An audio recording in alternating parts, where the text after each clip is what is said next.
তুমি মেট্ৰিক পৰীক্ষাত ফেইল হৈছা নেকি? আৰু যদি ফেইল হৈছা তেনেহ'লে আৰু দুখ কৰি লাভ নাই, কাৰণ চোৱা বহুতো ষ্টুডেণ্টছৰ লগত তেনেকুৱা হৈছে, অকল তুমিয়ে নহয়। এবাৰ মেট্ৰিক পৰীক্ষাত 35% ষ্টুডেণ্ট ফেইল হৈ গৈছে। তো এতিয়া সিহঁতে কি কৰিব? তো সিহঁতক লৈ বৰ্ডে ডাঙৰ আপডেট আনিছে। তো তোমালোকৰ বাবে লৈ আনিছোঁ কেইটামান খুবেই গুৰুত্বপূৰ্ণ ভাল খবৰ। ভিডিঅ'টো সম্পূৰ্ণ চাবা। নটিছ কিবা আহিছে নেকি? গোটেইখিনি কথা আলোচনা কৰিম। আৰু তাৰোপৰি তোমালোকে কেনেকৈ এতিয়া আকৌ ক্লাছ 11ত এডমিশ্যন ল'ব পাৰিবা, লগৰবিলাকৰ লগতে ল'ব পাৰিবা, সেইখিনিও আলোচনা কৰিম।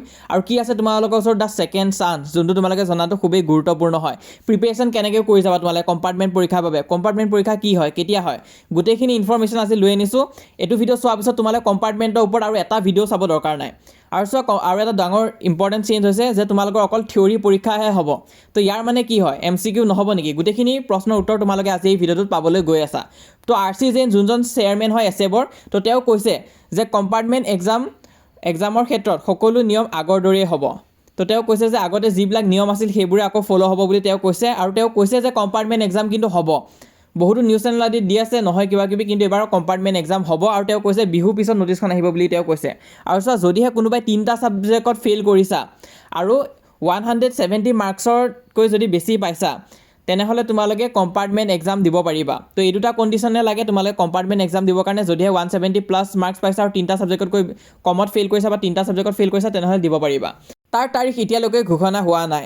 বিহুৰ 2 এদিন পিছতে বৰ্ডে জাননী কৰিব তাৰিখটো। তো চোৱা কম্পাৰ্টমেণ্ট এক্সামৰ তাৰিখ কিন্তু এতিয়ালৈ ডিক্লেয়াৰ হোৱা নাই, আৰু বিহুৰ 1-2 দিন পিছতে ডিক্লেয়াৰ হ'ব বুলি কৈছে। আৰু ইম্পৰ্টেণ্ট চেঞ্জ যোনটো যোৱাবাৰ মই কৈছিলোঁ বহুতো চেঞ্জে কনফিউজ হৈ গৈছিলে, বহুতে ভুল কৰি দিছিলে। তো এইটো চোৱা কোৱা হৈছিলে যে অনলি থিয়ৰী এক্সাম হ'ব। তো তাৰ মানে কি হয়, অকল থিয়ৰী পৰীক্ষাহে হ'ব নেকি? MCQ পৰীক্ষা নহ'ব নেকি? তাক লৈ বহুতো ষ্টুডেণ্টছে কনফিউজ হৈ আছিল, আৰু বহুতেতো এক্সামেই নিদিলে ইয়াৰ ভয়তে। তো চোৱা মই তোমালোকক এতিয়া জনাই দিছোঁ, থিয়ৰী মানে হৈছে তোমালোকৰ MCQ হ'ব, ডেছক্ৰিপটিভো হ'ব। দুটাই তোমালোকৰ থিয়ৰী পাৰ্টত পৰে।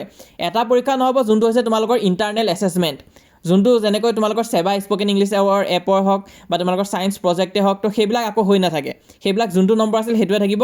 কিন্তু MCQ আৰু ডেছক্ৰিপটিভ দুটাতে কিন্তু পৰীক্ষা হ'ব। আৰু লগতে এই পৰীক্ষাটো কেতিয়া হ'ব গোটেইখিনি কথা আলোচনা কৰি আছোঁ। ভিডিঅ'টো তোমালোকে সম্পূৰ্ণ চাবা। আৰু এটা ৰিকুৱেষ্ট আছে, যিসকল ষ্টুডেণ্টছে এবাৰ ফেইল হৈ গৈছা, তোমালোকে আমাৰ এই চেনেলটো ছাবস্ক্ৰাইব কৰি ৰাখিবা যদি তোমালোকক ফাষ্ট আৰু ৰিয়েল ইনফৰমেশ্যন লাগে। তাৰোপৰি তোমালোকে যদি কম্পাৰ্টমেণ্ট এক্সামত ভাল কৰিব বিচাৰিছা, ভাল এটা নম্বৰ আনিব বিচাৰিছা, তেনেহ'লে আমাৰ এই চেনেলটো ছাবস্ক্ৰাইব কৰি ৰাখিবা। কাৰণ তোমালোকৰ লগৰবিলাককো যিসকলে ভাল নম্বৰ লৈ পাছ কৰিছে, আমি সিহঁতক যিমান পাৰোঁ সহায় কৰিছিলোঁ। বহুতে আমাক কমেণ্টো কৰি আছে যে সিহঁতে ফাৰ্ষ্ট ডিভিজনত পাছ হৈছে, ডিষ্টিংশ্যন লৈ পাছ হৈছে। তোমালোকে 100% পাৰিবা, কিন্তু কৈ যোৱা কথাখিনি ফ'ল' কৰিব লাগিব। এতিয়া পৰীক্ষা কেতিয়া হ'ব? তোমালোকৰ মে' মান্থৰ লাষ্টৰ পিনে, নহ'লে তোমালোকৰ জুন মান্থৰ ফাৰ্ষ্টৰ পিনে তোমালোকৰ পৰীক্ষাটো হ'ব পাৰে। আৰু পৰীক্ষাটো তোমালোকে মে'ৰ লাষ্টত হ'ব বুলিয়ে মানি থৈ দিয়া, তেতিয়াহে তোমালোকে ভালকৈ প্ৰিপেয়াৰ কৰিব পাৰিবা। আৰু চব প্ৰিপেয়াৰ কিন্তু এতিয়াৰ পৰা ষ্টাৰ্ট কৰা, প্ৰিপেৰেশ্যন কৰা, কাৰণ তোমালোকৰ ওচৰত সময় একদমেই নাই। আজিৰ পৰাই তোমালোকে ষ্টাৰ্ট কৰি দিয়া, যেতিয়াৰ পৰা তোমালোকে এই ভিডিঅ'টো চাই আছা।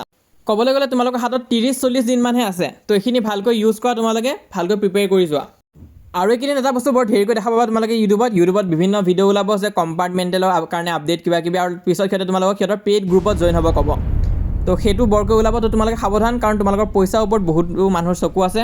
চ' অলৰেডি ফেইল হৈ গৈছে ষ্টুডেণ্ট, আৰু সিহঁতৰ পৰা মানুহবিলাকে পইচা কালেক্ট কৰিব বিচাৰিছে।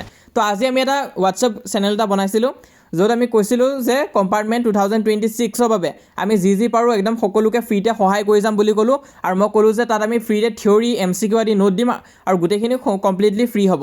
আৰু আমি কৈছিলোঁ যে যিকোনো মানুহৰ পৰা কিবা কিনাৰ আগতে তোমালোকে ডেম' লৈ ল'বা, চেম্পল চাই ল'বা, লাইভ ক্লাছ আদি কৰে নে নকৰে, তাৰপিছত সিহঁতে নোটছ আদি প্ৰভাইড কৰে নে নকৰে ভাল কোৱালিটিৰ, সেইখিনি তোমালোকে আগতীয়াকৈ চাই ল'বা। তাৰপিছতহে তোমালোকে পইচা দি জইন হ'বা। আৰু তাকে কোৱাৰ পিছত কিছুমান ইনএপ্ৰপ্ৰিয়েট ইম'জি আদি আমাক কিছুমান মানুহে চেণ্ড কৰা ষ্টাৰ্ট কৰিলে। কাৰণ চোৱা ইয়াতে ডাইৰেক্ট গম পোৱা গৈছে, যিহেতু আমি কৈছোঁ যে আমি ষ্টুডেণ্টক ফ্ৰীতে থিয়ৰী আৰু MCQ দি সহায় কৰি যাম যিসকলে ফেইল হৈছে, তো তাকে সিহঁতৰ গাত লাগিছে।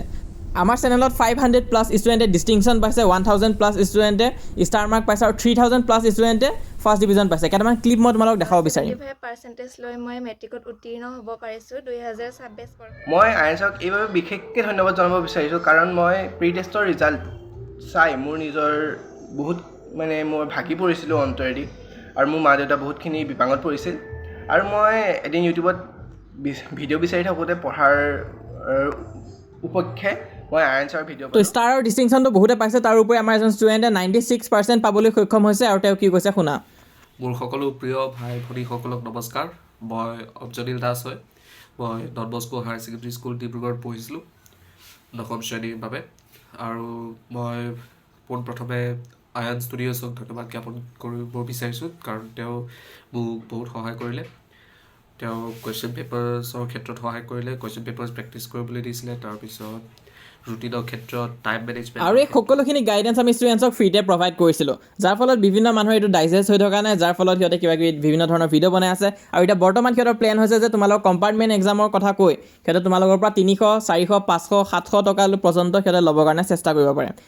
তো তাৰ পৰা বাচি থাকিবা, ইনফৰমেশ্যন ৰিয়েল চেনেলৰ পৰাহে তোমালোকে চাবা।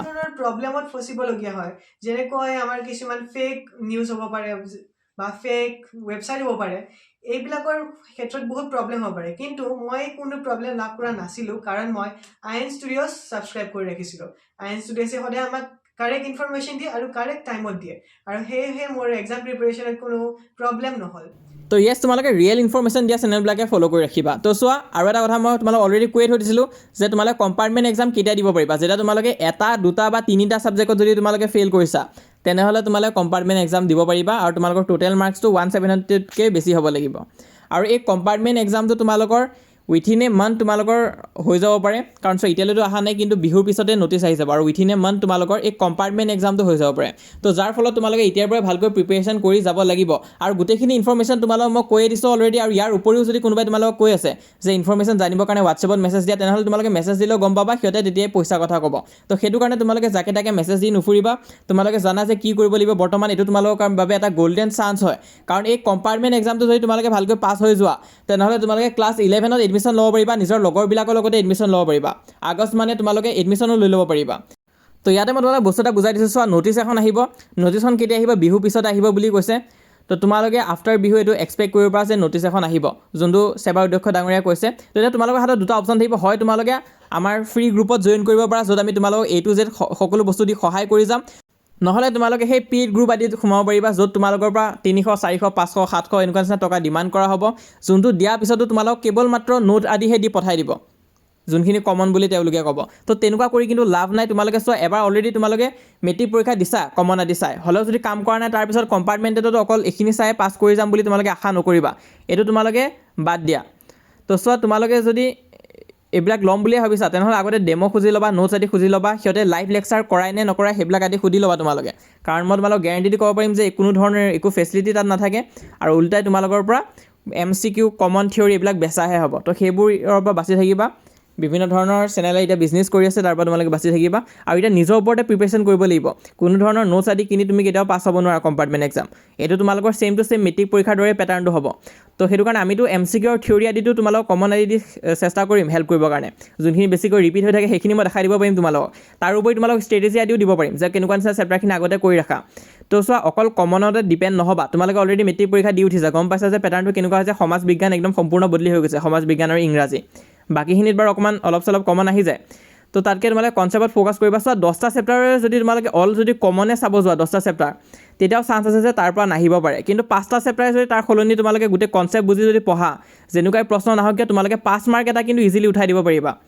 আৰু চোৱা, এনেকুৱাতো নহয় যে এতিয়া তোমালোকে গোটেইখিনি ছাবজেক্ট পঢ়িব লাগিব, যোনকেইটাত ফেইল হৈছা সেইকেইটা তোমালোকে ভালকৈ পঢ়া, কিন্তু যিখিনি পঢ়িবা একদম ভালকৈ পঢ়িবা, যাতে তাৰ পৰা কিবা প্ৰশ্ন সুধিলে তোমালোকে লিখি থৈ আহিব পাৰা। আৰু এটা মেইন কথা হৈছে, কম্পাৰ্টমেণ্ট এক্সামত যিমান পাৰা লিখি থৈ আহিবা, এৰি থৈ গুচি নাহিবা।